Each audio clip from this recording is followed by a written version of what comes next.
During my 10th attempt at IVF, I was finally pregnant with triplets. I was extremely excited when I found out that I was pregnant, and I immediately wanted to tell Liam White. That was when I accidentally overheard his conversation with the doctor. "Mr. White, aren't you afraid that Ms. Scott will find out that you've secretly swapped the eggs with Holly's? Besides, it's not good for Ms. Scott to be pregnant with triplets. It'll be very dangerous for her." Through the gap of the door, I saw Liam say coldly, "Holly will only become the top supermodel after Evelyn gives birth to triplets and ruins her figure completely. When Evelyn gives birth to the triplets, I'll propose to Holly on the same day. Then, my life will be complete with my career, love, and children. Evelyn is nothing but a surrogate to me." I stood outside of the door and finally understood how cruel Liam could be. Then I immediately made a call. "Mandy, I want to join next week's fashion week." "That's great, my dear. You've finally come to your senses. I'll pick you up personally from the airport 7 days from now, my supermodel." The moment I ended the call, tears silently streamed down my cheeks. Immediately, a pair of huge hands gently wrapped around my waist. Liam White rested his chin against my shoulder and whispered, "Evelyn, I'm so happy. The doctor said that you're pregnant with triplets. I'm going to be a dad." I replied through trembling lips, "Liam, the doctor said that it'll be a dangerous pregnancy with triplets. What about?" Liam's hands froze as he frantically said, "No way, we can't let any one of them go. Could you bear to treat our children this cruelly?" Tears kept streaming down my cheeks. I felt extremely hopeless. My life meant nothing to him compared to his children with Holly Anderson. Liam seemed to notice that I was crying, so he said gently, "You can't get agitated when you're pregnant. Think about the babies in your tummy." The next second, I saw a text message appearing on his phone. The contact was labeled as X. A smile appeared on Liam's face. Then he said to me, "Evelyn, there's something urgent for me to handle at work. I'll make a move first." I wiped my tears away and immediately scheduled an abortion with the clinic. I recalled the past 10 IVF attempts, and all of them were excruciating to go through. I even left my modeling career at its peak for him. I had given up so much for Liam, but he had impregnated me with another woman's children. It was ridiculous for me to be a stepping stone for their relationship. After I reached the hospital, I registered myself, signed all documents, and paid the fee. As I laid on the hospital bed, the doctor sighed. "I saw your medical records. You only got pregnant after 10 IVFs. Isn't it a shame to get an abortion?" I recalled my past 10 experiences. In order to get pregnant, I had hundreds of injections to trigger ovulation, and my entire abdomen was covered in pinpricks. Tears welled up again as I whispered, "You may start, doctor. I'm ready." "All right, we'll administer the anesthesia." As they sedated me, my phone started buzzing. It was an intimate photo from Holly. The hickeys on her neck were proof of how passionate they were earlier. "Evelyn, do you know Liam told me that he only loves me in bed just now?" My vision blurred as my phone dropped to the floor. The last photo was Liam hugging Holly tightly as they stood lovingly underneath a fireworks show. It was the secret spot that he had proposed to me. It had become the spot for his affair with Holly. When I opened my eyes again, I could smell the antiseptic scent. After the anesthesia effect wore off, I felt jabbing pains coming from my abdomen. It was as if I was bleeding every single time I breathed. After I was done with the 4-drip, I took a cab home as I bore with the pain. The moment I opened the door, I saw Liam ask frantically, "Evelyn, where were you? Why are you home this late?" I slowly put my hand down from my abdomen. Liam carefully took off my shoes for me. Then, he put on a pair of soft slippers before going to the kitchen to bring out a huge pot of soup. "I bought it specially for you. It's good for your body." When he opened the lid, I noticed that the pot was not full. The next second, Holly sent me a text message to mock me. "Did Liam bring you some chicken soup? Those are my leftovers, haha." I felt bitter. I no longer wanted to drink the chicken soup.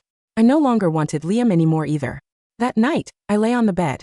Liam carefully placed his hand on my tummy and asked softly, "Evelyn, what do you think we should name our children? What about nicknames? We can name them as Joy, Peace, and Mary." At the same time, Liam kept rubbing his hand on my tummy. He looked like a loving father. If I had not overheard his conversation with the doctor earlier, I would have been fooled by his loving act. Those names were the same themes as Holly.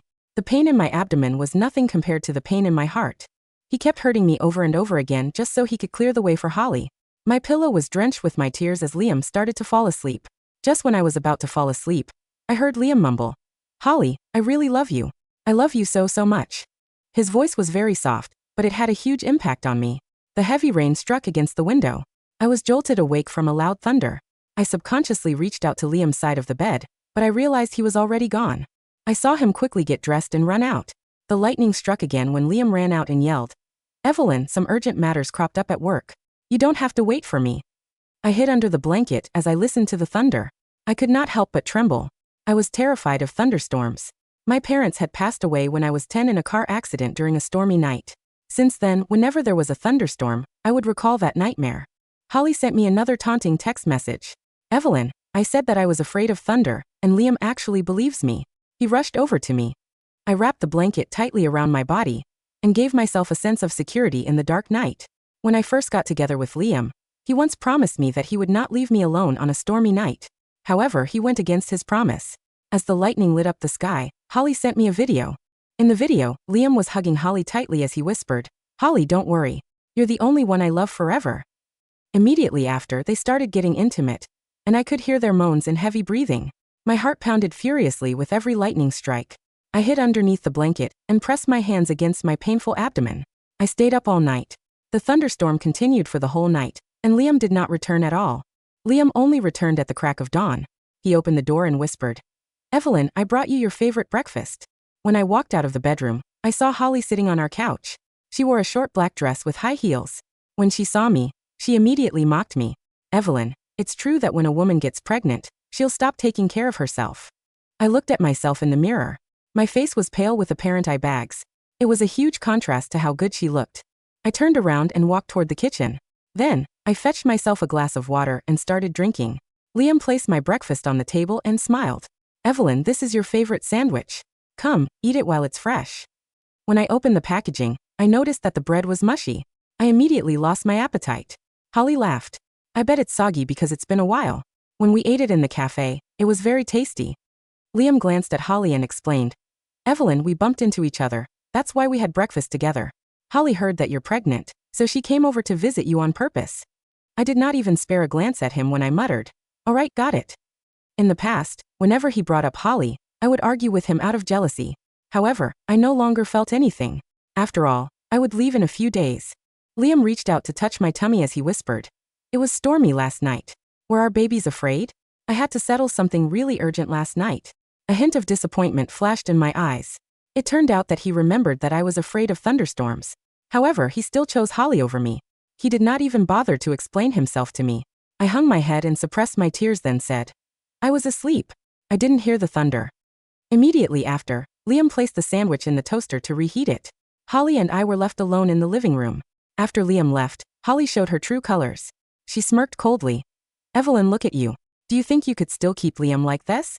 Weren't you a supermodel? Now you just look like a middle-aged woman." Holly peered down at me arrogantly as her eyes were filled with disdain. I did not answer her. I turned around and walked toward my bedroom. Holly stopped me from walking and laughed. "Your patience is saintly. I bet you've seen the photos and videos, right? How could you treat it as though nothing has happened?" My expression sank as I shouted at Holly, "Are you done? Do you think you're great for sleeping with a married man?" Holly was speechless. Her face was twisted maliciously as she stepped toward me and whispered in my ear, "I'll let you know who Liam truly cares about." The next second, Holly suddenly fell backward and screamed, "Ah, Evelyn, what are you doing?" She fell onto the floor and held her ankle as she glared at me. Liam rushed out from the kitchen. He even tossed the hot sandwich at me out of anxiousness. He roared, "Evelyn, why did you push Holly? Do you know how important her legs are?" The hot sandwich burnt my abdomen, which was already hurting in the first place. I could feel the burning sensation through my clothes. Holly cried, "Liam, I'm heading to Fashion Week in a few days. What if I sprained my ankle?" Liam frowned. Then he immediately slapped me and yelled, "Evelyn, did you do this on purpose? You wanted to get rid of Holly from the Fashion Week. You're too wicked." Liam did not even spare a glance at me. I remained sprawled on the floor. He carried Holly in his arms and ran out. I bore the pain from my abdomen and stood up. Then, I saw Holly wrapped her arms around Liam's neck. Her eyes were glinting in glee. Even though I was already disappointed with Liam, I still felt unreasonably upset. My phone started ringing at the same time. "Evelyn, remember to be punctual for your flight tomorrow. I'll be waiting for you at the airport." I suppressed my emotions and whispered, "Mandy, can I be the one who opens the runway?" Mandy Pearson did not even hesitate when she answered, "My dear, of course. Holly's initially scheduled to open the runway, but your status in the industry is higher than hers. Of course, it'll go to you." After I ended the call, Liam suddenly opened the door and asked, "What runway?" I answered indifferently, "It's nothing. My previous colleagues reminded me to watch this year's fashion show." Liam looked at me as I held my abdomen. He felt a little sorry for me, so he said, "Are you all right? I didn't mean what I did earlier. You shouldn't push Holly. You're pregnant now, so you need to be careful for the babies." I turned my head aside and no longer looked at him. The next second, Liam's phone started ringing. He looked frantic as he said, "All right, Holly, don't be afraid. I'll come over immediately." His beaming face immediately took on a darkened expression. He glared at me and snapped, "You should go to the hospital and apologize to Holly." After he said that, he dragged me into the car. He ran a few red lights on the way there, and we almost drove into a divider. The moment he opened the door to the hospital ward, I saw a tear-stricken Holly lying on the hospital bed. "Liam, the doctor said that my ankle is seriously twisted. I can't walk now. What about my fashion show in 3 days?" Liam was extremely furious. He dragged me over and yelled, "Evelyn, apologize to Holly now." I refused stubbornly. "I didn't push her, so I won't apologize." Liam immediately exploded. "Don't force me to hit you. Apologize to her now. Otherwise, I'll call all reporters over and tell them about what you did." Even though I did nothing wrong, Liam did not even bother to give me a chance to explain myself. My tears were on the verge of streaming down my cheeks. I had no choice but to give in because of the fashion week. I stood before Holly's bed and prepared to beg for her forgiveness, when she suddenly took her high heel and threw it at me. It hit my back as she yelled, "It's you. It's all your fault." I felt a stabbing pain in my back, but Liam ignored me. He was only worried about Holly. He pushed me aside and I fell onto the floor. I hit my head against the floor and immediately felt dizzy. Blood trickled from my forehead. The clean floor immediately was covered in blood. When I looked up, I saw Holly smiled and whispered, "Liam, ask her to get out. I don't want to see her anymore." Liam grabbed me up from the floor and yelled, "Get out." I stumbled up and said coldly, "I'll walk." I no longer owed Liam anything. The moment I walked out of the hospital ward, I saw Liam hugging Holly through the door gap. The next second, Holly sent me a text message. "I did not expect Liam to believe me that I've twisted my ankle. He actually forced you to apologize to me. Evelyn, you've failed as a wife." Haha. I was already numb to that. At that moment, all my love for Liam had completely vanished. After I went home, I took out my luggage that I had packed a long while back. Then, I took a red-eye flight and left the country. The next day, the fashion week started on time. Just as Holly was about to walk the runway, Mandy stopped her. "Holly, someone else is going to open the runway. You can go after her." Holly was shocked as she screamed, "Didn't you say it's me? Who's going to open the runway?" The next second, I wore a custom-made gown and appeared on the runway. I walked toward the stage and replaced Holly's initial position. Liam, who was sitting below the stage, was shocked. "Why are you here, Evelyn?" The blinding explosion of camera flashes illuminated the runway like a thunderstorm of starlight. The heavy, rhythmic bass of the opening track echoed through the Grand Hall of the Grand Palais in Paris. I stepped out onto the runway in a custom, cathedral-length obsidian silk gown, my posture regal, my dark eyes sharp as ice, commanding the attention of 3,000 international fashion icons, critics and billionaires. I wasn't the pale, gaunt, exhausted woman who had huddled under a blanket during a thunderstorm 2 days ago. I was Evelyn Scott, the undisputed supermodel of the decade. The crowd erupted into thunderous, standing applause. Front row editors from Vogue and Harper's Bazaar leaned forward, frantically snapping photos, whispering in breathless admiration. Sitting in the third seat of the front row, Liam White looked as if he had been struck by lightning. His hands, holding a program featuring Holly's name, trembled violently. His bloodshot eyes drifted down from my face to my waist. My waist was flat, tight, and slender, wrapped in a corset that left no doubt in anyone's mind. There was no pregnancy. There were no triplets. Beside him, Holly, who had rushed out from the backstage wings in her cheap, secondary outfit, let out a shriek of pure, unadulterated rage. "Evelyn, you stolen bitch." Holly screamed, ignoring the cameras, her face contorted in an ugly, distorted mask. That was my opening spot. "Mandy, security. Get her off the runway." Before Holly could take 3 steps onto the stage, 2 heavy-set security guards intercepted her, slamming her arms behind her back and dragging her backward into the dark wings. The international press didn't miss a single second. Dozens of high-resolution cameras captured Holly's hysterical, embarrassing removal from the stage. I didn't turn my head. I didn't stop my stride. I glided down the catwalk, executed a flawless turn at the primary apex, and looked directly into Liam's horrified, pale face as I walked back toward the curtain. My lips curved into a faint, freezing smile, a silent, mocking farewell. The backstage area was a whirlwind of stylists, dressers, and security personnel. The moment the show concluded, the international press swarmed the backstage entrance, demanding interviews with the returned goddess of haute couture. Mandy stood beside me, handing me a glass of warm, sparkling water, her face beaming with pure, triumphant joy. "Evelyn, the online streams hit 40 million views in 20 minutes. Holly's agency just called begging for a compromise. But I told them to go to hell. Evelyn. A furious, raspy roar shattered the backstage bustle. Liam shoved past two junior organizers, his face pale, his dark suit rumpled, his eyes wild and bloodshot like a cornered animal. He lunged toward me, his heavy hands reaching out to grab my shoulders. Evelyn. What the hell is going on here? Where are the babies?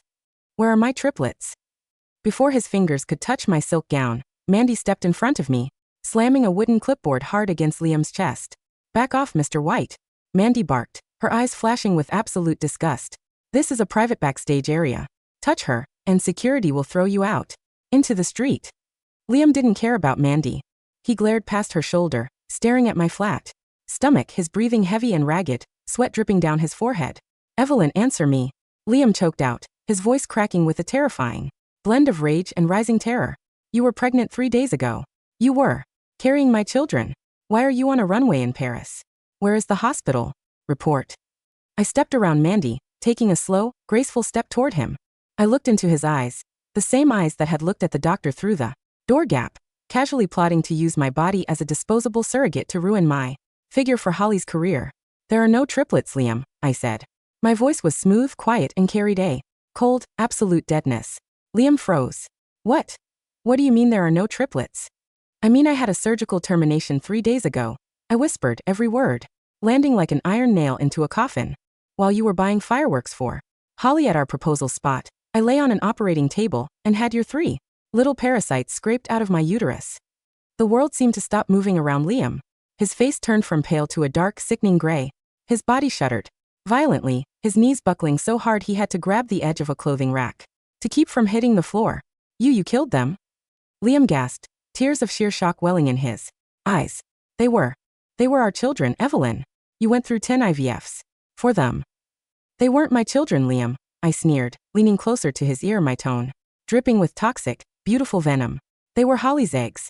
Did you really think I didn't hear you talking to Dr. Miller outside the clinic door? Liam's breath caught in his throat.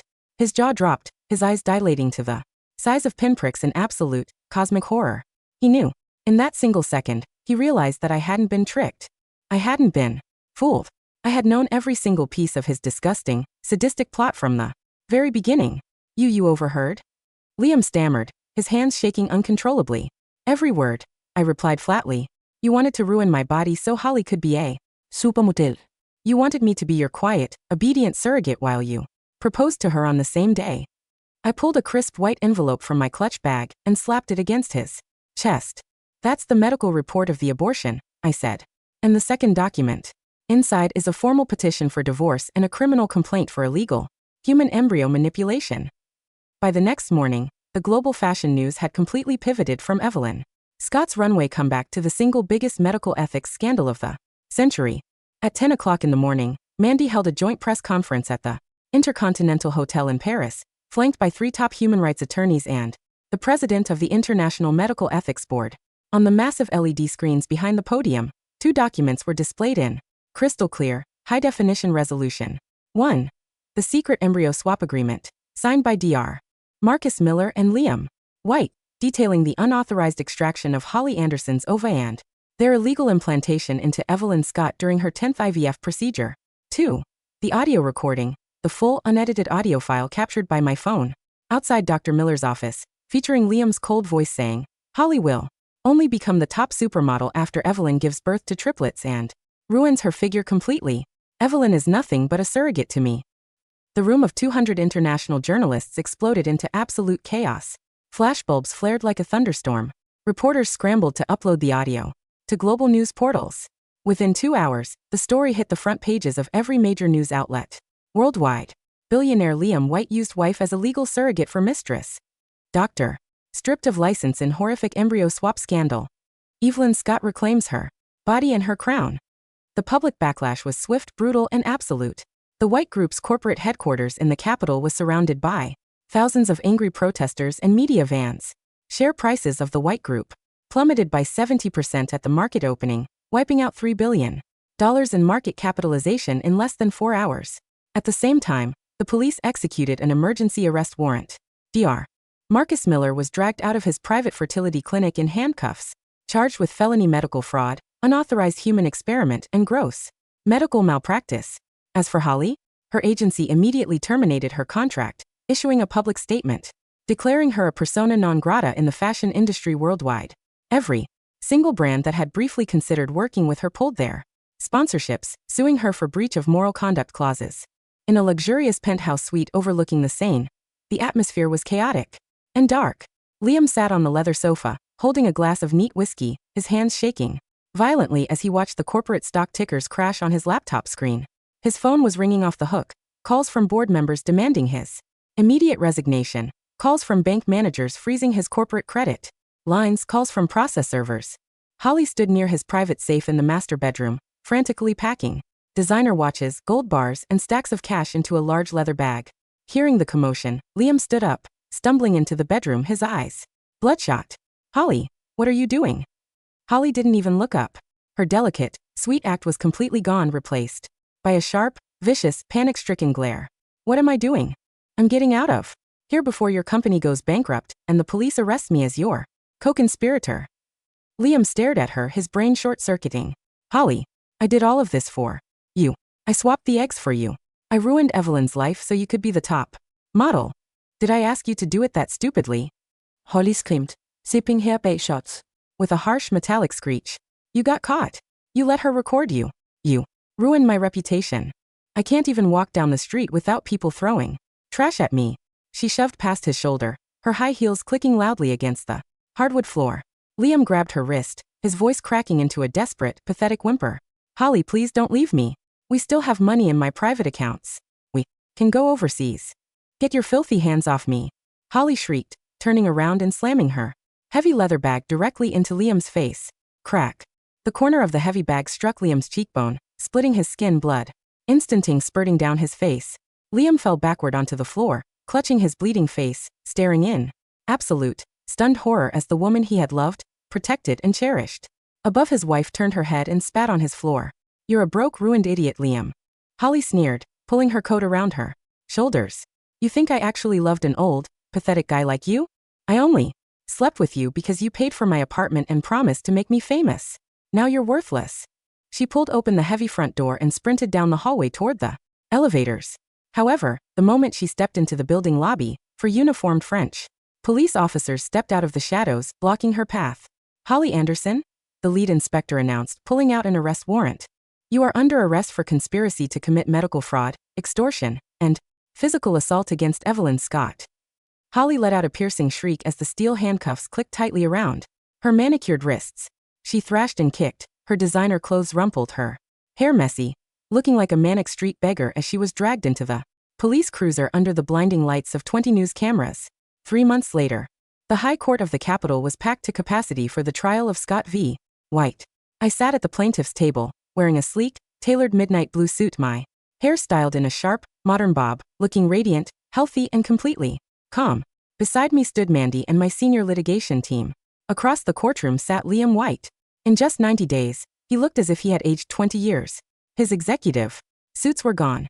He wore an oversized, rumpled gray prison jumpsuit. His face was gaunt, his eyes hollow, surrounded by dark purple circles, his hair streaked with silver at the temples. His company had gone into court-ordered receivership. To pay for his legal defense and civil fines, he had been forced to sell his mansions, his sports cars, and his private art collection. When his eyes met mine across the courtroom, a sudden, pathetic wave of tears spilled down his hollow cheeks. He reached out his trembling, cuffed hands toward me, his raspy voice breaking through the quiet room. "Evelyn, Evelyn, please, look at me." I didn't blink. I looked at him as if he were a complete stranger who had wandered into the wrong room. The judge slammed his gavel down. "Order in the court." My lead attorney stood up, sliding a thick stack of financial audits and corporate ledgers onto the judge's desk. "Your Honor," my attorney announced clearly, "we have proven beyond doubt that, during the 10 years of their relationship, Mr. White utilized Miss Scott's personal brand endorsements, model earnings, and family inheritance to fund 54% of the initial capital for the White Group. Furthermore, during her 10 IVF procedures, Mr. White systematically diverted corporate funds to purchase real estate, luxury vehicles, and jewelry for his co-defendant, Holly Anderson." The judge reviewed the forensic accounting logs, his face turning dark as iron. "Verdict," the judge announced, his voice echoing through the mahogany hall. "The marriage between Evelyn Scott and Liam White is formally dissolved. In accordance with corporate fraud and marital asset diversion laws, 75% of all remaining assets of the White Group, including liquid reserves and real estate holdings, are hereby awarded to Evelyn Scott. Additionally, for his role in illegal embryo manipulation, medical conspiracy, and domestic abuse, Liam White is sentenced to 6 years in state penitentiary, without the possibility of early parole. Gavel slams. Liam fell out of his chair, collapsing onto the hardwood floor, weeping hysterically, clutching his head as the bailiff stepped forward to haul him up. Evelyn. No. Evelyn. Liam shrieked, his voice tearing as he was dragged backward toward the holding cells. I was wrong. I was blind. I love you, Evelyn. Please. I stood up from my chair, buttoned my blazer, and walked out through the grand brass doors of the courtroom without looking back once. 2 years later. Milan, Italy. The evening sun broke over the skyline of the city, painting the marble spires of the Duomo in brilliant strokes of gold and rose. On the top floor of the Scott Global Fashion headquarters, a massive billboard displayed my latest campaign for an international luxury house. Inside the executive suite, Mandy walked in, carrying a cup of fresh espresso and a tablet. Evelyn, Mandy smiled, setting the coffee on my wide oak desk. The quarterly report for our new haute couture line just came in. We've officially crossed 300 million in global sales. I took a light sip of the espresso, looking out at the sunset through the floor-to-ceiling windows. And the foundation? The Evelyn Scott Fertility Safety Foundation has funded free, ethical IVF treatments for over 500 women this year, Mandy replied proudly. And our legal team successfully passed the new medical anti-fraud legislation in 3 provinces. I smiled, feeling a deep, unshakable warmth fill my chest. My phone chimed with a minor news update from back home. Former White Group CEO Liam White released early on medical parole due to severe depression and physical exhaustion, currently working as a night shift janitor at a local bus terminal. Ex-model Holly Anderson serving her final year in state prison. I looked at the notification for 3 seconds. Then I pressed my thumb against the screen, swiped it away, and closed the app. Forever. There was no hatred left in my heart. There was no lingering pain, no bitterness, no desire for further revenge. They were simply ghosts buried under the foundation of the empire I had built with my own hands. Mandy leaned against the desk, holding up a new sketchpad. The Paris Haute Couture Week is next month, CEO Scott. Are you opening the runway again? I stood up, walked to the glass window, looking out at the vast, brilliant sky, stretching into the infinite horizon. I touched my throat, feeling my smooth, healthy pulse, my strong, unbroken breath. Of course, I smiled, a radiant, blinding light in my eyes. The stage belongs to me.